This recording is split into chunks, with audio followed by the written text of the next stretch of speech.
सामने बेटे संजय का शव और ऐसे में इंदिरा ने चंद्रशेखर से जो कहा वो सुन स्तब्ध रह गए अटल।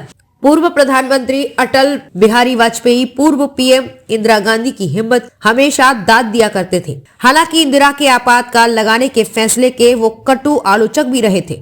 वाजपेयी ने 1980 में इंदिरा गांधी के पुत्र संजय गांधी के निधन के बाद इंदिरा की एक कहानी को कलमबद्ध किया था। इस लेख में उन्होंने पूर्व पीएम की हिम्मत और देश के प्रति लगन का जिक्र किया था। अटल ने लिखा था कि किसी का जवान बेटा मौत के आगोश में हो और उसकी माँ देश के बारे में सोच रही हो, ऐसा कभी देखने को नहीं मिला। दिनमान में 27 अक्टूबर 2 नवंबर 1985 के अंक में अटल का ये लेख छपा था। टेलीफोन की घंटी बजी, उधर से आवाज आई, मैं अडवाणी बोल रहा हूँ। संजय गांधी विमान दुर्घटना में घायल हो गए हैं, उन्हें डॉक्टर राम मनोहर लोहिया अस्पताल ले जाया गया है, हमें चलना चाहिए। मैंने कहा आइए यहाँ से साथ चलेंगे। जब हम अस्पताल पहुँचे तो काफी भीड़ इकट्ठी हो गई थी। बाहर आने वालों ने बताया कि संजय की मृत्यु हो चुकी है। हम दोनों उस कमरे की ओर बढ़े जहाँ संजय का शव रखा था। श्री धवन आर के धवन ने भीड़ में से रास्ता बनाया। दरवाजा खोलकर भीतर गए तो सामने इंदिरा गांधी खड़ी थी।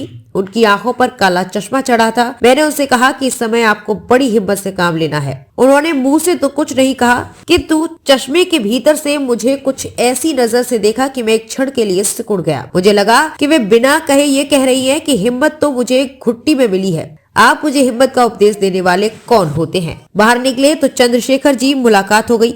उन्होंने इंदिरा के साथ अपनी बातचीत के बारे में बताया। उन्होंने कहा कि जब वे बाहर निकलने लगे तो इंदिरा ने उन्हें एक तरफ ले जाकर कहा कि वे काफी दिनों से उनसे बात करना चाहती थी, किंतु मौका नहीं मिला। असम की समस्या का हल करने में अब और अधिक देर नहीं होनी चाहिए।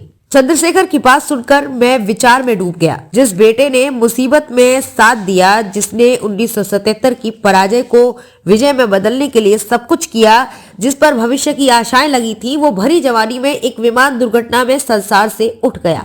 उसका छत विछत शरीर मृत अवस्था में अस्पताल में बिस्तर पर पड़ा है और इंदिरा है असम की चिंता कर रही है, उसके बारे में प्रतिपक्ष से बात कर रही है।